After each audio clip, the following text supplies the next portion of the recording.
구독자분들의 부의 사다리를 제공해 드리겠습니다. 안녕하세요. 부의 사다리입니다.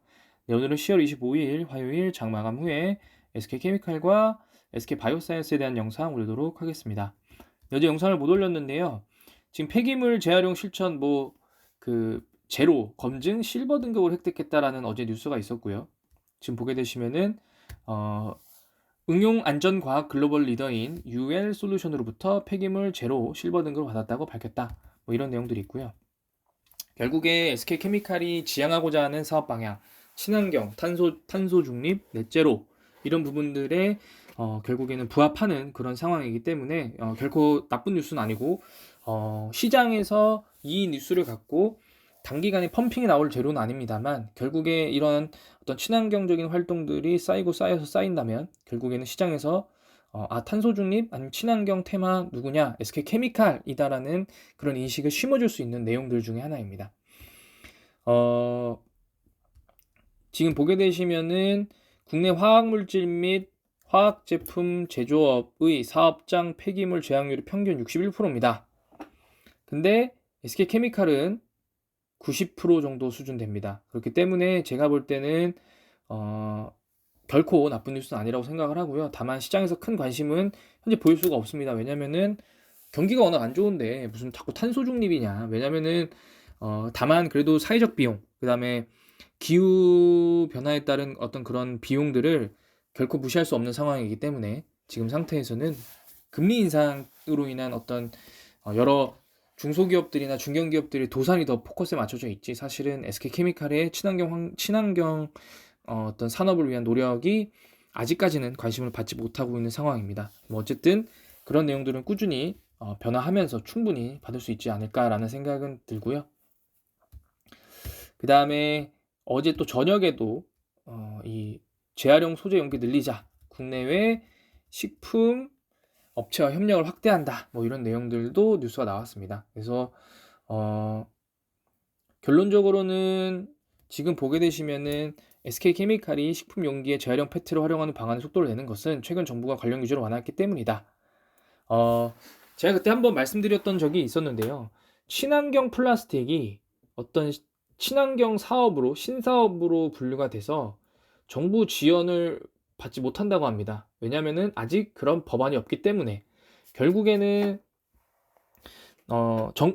새로운 산업, 뭐 풍력이든 뭐 원전이든 어떻든 정부가 진입하지 못하고 있는, 민간 기업만 진입하고 있는 산업 중에서 어쨌든 국가 차원에서 필요로 한 산업은 정부의 지원이나 보조금 아니면은 규제 완화 등이 필요로 한데요. 사실은 올해 초까지 그런 것들이 전혀 없었습니다만 이 기사의 뉴스들을 보게 되면은 어느 정도 규제를 완화했다라는 코멘트가 있고, 결국에 그 다음에 한 스텝 더 넘어가면은 어떤 정부의 지원들도 분명히 있을 수 있을 겁니다. 그런 부분들까지 만약에 SK케미칼이 받는다라고 하면 충분히 주가 상승에 도움이 될 수 있는 재료라고 생각합니다. 그럼에도 불구하고 오늘 SK케미칼은 뭐 큰 상승은 보이지 못했습니다. 장중에 89,700원까지 상승을 했었으나 종가는 88,400원, 시가와 동일하게 끝났고요. 사실은 월요일에는 큰 상승 보이다가 결국에 다시 하락으로 마감을 했습니다. 이거 주봉이군요. 죄송합니다. 네, 지난주에는 큰 상승 보이다가 마감을 했고요.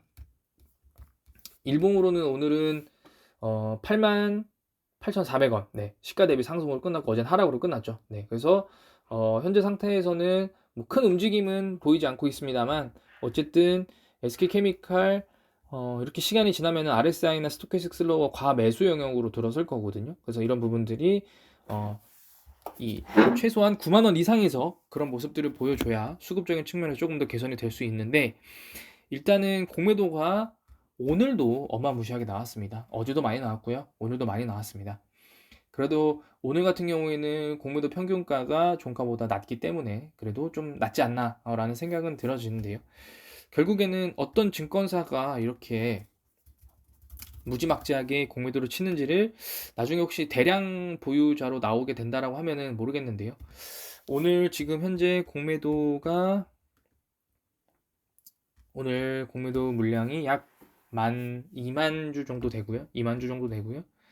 증권사에서 매도 물량들을 보게 되면은 사실은 오늘 매도 물량이 결국에 한 35,000주 정도 되거든요.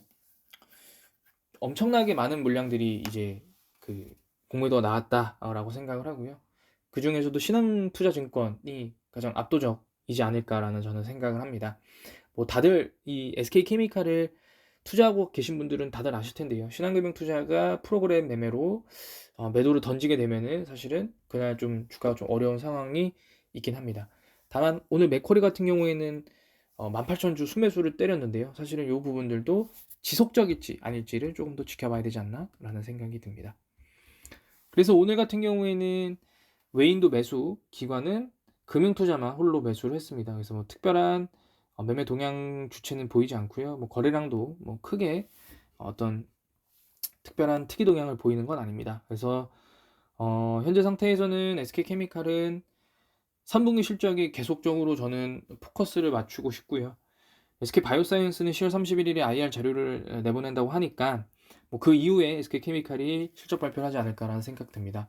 결국에 3분기 실적 발표에서 어떤 그린케미칼 쪽 사업 부분의 성장, 그 다음에 이거는 사실은 바람입니다만 작년에 물적 분할한 SK 멀티유틸리티에 대한 어떤 움직임도 보여준다라고 하면 4분기에는 그래도 조금 주가 반등이 나오지 않을까라는 생각을 합니다.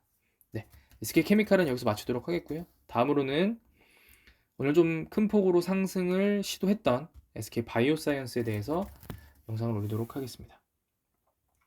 SK바이오사이언스는 세피에서 2천억 원을 지원받아서 mRNA 백신을 개발한다라고 합니다. 이 뉴스가 나왔고요. 지금 뉴스를 한번 읽어보면은 SK바이오사이언스는 세피와 협약식을 맺고 mRNA 백신 개발에 협력한다고 밝혔다. SK바이오사이언스가 세포 배양, 세균 배양, 유전자 제조합 등 최신 백신 플랫폼 기술에 더해 mRNA 플랫폼까지 적 확장해 연구 개발 시스템을 구축하기 위해서다. 일본 내염 바이러스와 라사이어 바이러스 백신 개발에 mRNA 백신 플랫폼을 활용할 방침이다. 그래서 세피로부터 최대 약 2천억 원의 연구 개발비를 지원받는다고 합니다. 그래서 일단 573억 원을 받고 mRNA 백신 플랫폼 연구 과제 2건에 대해서 임상을 진행한다고 합니다.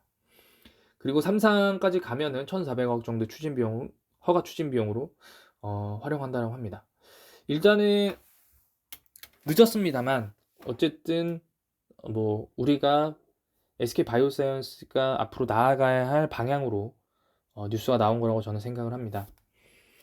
mRNA 플랫폼을 활용한 어떤 새로운 의약품 개발이나 백신 개발 등이 SK바이오사이언스가 코로나19를 바탕으로 성장했던 기업으로서 그 코로나19의 이 옷을 벗고 새로운 옷을 입기 위한 그런 첫 발걸음이라고 생각을 하고요.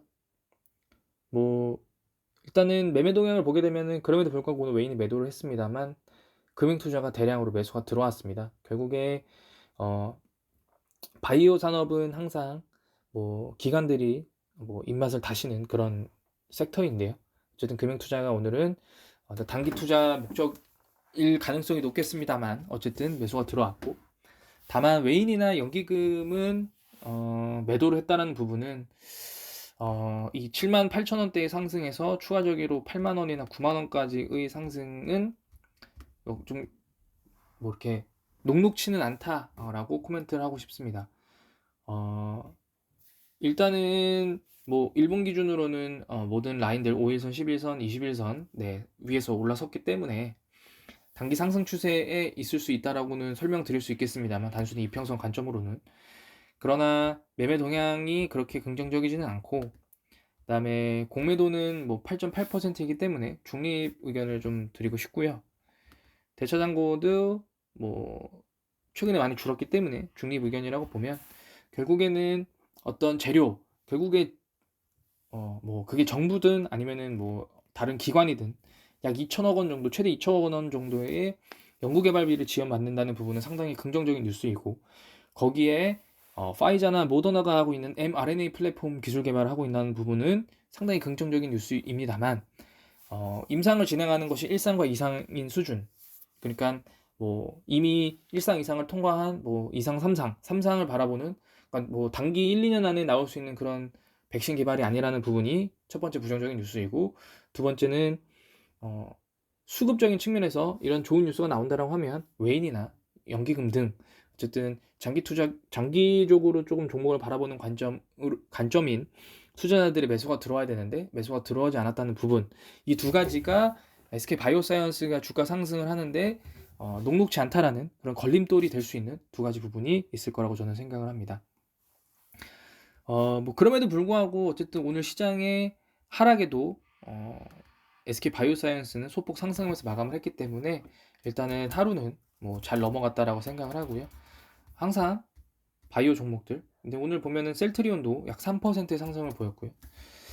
셀트리온은 뭐 이슈가 있는지를, 항상 셀트리온은 벌려놓은 사업들이 많아서 그런 사업들이 지속적으로 뭐 1상성공, 2상성공 이런 내용들이 나오다 보니까 차근차근 이 틀을 갖춰나가는 그런 모습을 보입니다. 어쨌든 셀트리온도 오늘은 3% 상승을 했고요.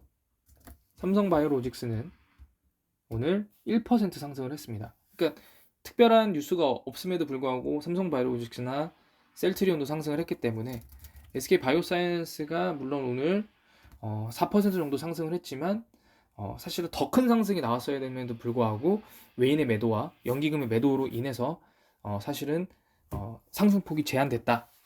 그리고 이런 기관 투자자들의 매매 동향이 결국에는 SK 바이오사이언스가 다시 9만원, 10만원, 뭐 11만원, 12만원을 회복하는데 걸림돌이 될 수 있기 때문에 이 매매 동향을 지속적으로 밝혀봐야 된다라는 부분들을 좀 설명드리고 싶었습니다. 물론 거래량은 이틀 연속 어느 정도 늘어나면서 시장에 관심을 갖게 되는 것은 상당히 좋은 소식이고요. 결국에 거래량이 늘어난다는 것은 매도하는 사람들도 많다는 거지만 결국에 매수자도 같이 늘어난다는 부분이고, 거래량이 늘 때 결국에 외인이냐 기관의 매수가 늘어나줘야 어떤 목표 타겟 프라이스도 높아지고 그다음에 장기적으로 주가 상승에 큰 도움이 될 거라고 생각합니다. 단순히 큰 틀로 봤을 때는 이틀간 거래량이 50만 주 터졌을 때 외인은 약 5만 주, 기관은 약 7만 주를 매수했기 때문에 이런 부분들은 상당히 긍정적으로 보여집니다만, 세부적으로 파고들고 가면 외국인이 하루는 매수, 하루는 매도였고 그 기관 투자자 중에서 대부분의 매수가 금융투자였다는 부분, 그리고 과거에 10만 원대에서 지속적으로 매수해줬던 연기금은 이틀간 15,000주 이상을 매도했다는 부분, 이런 부분들이 SK 바이오사이언스의 주가 상승의 제한폭이 될 수 있는 그런 부분들입니다. 그래서 이런 부분들도 참고하셔서 SK 바이오사이언스 주가 상승에 한번 참고하시면 좋을 것 같습니다. 네, 오늘 영상은 여기서 마치도록 하겠습니다. 시청해주셔서 감사합니다.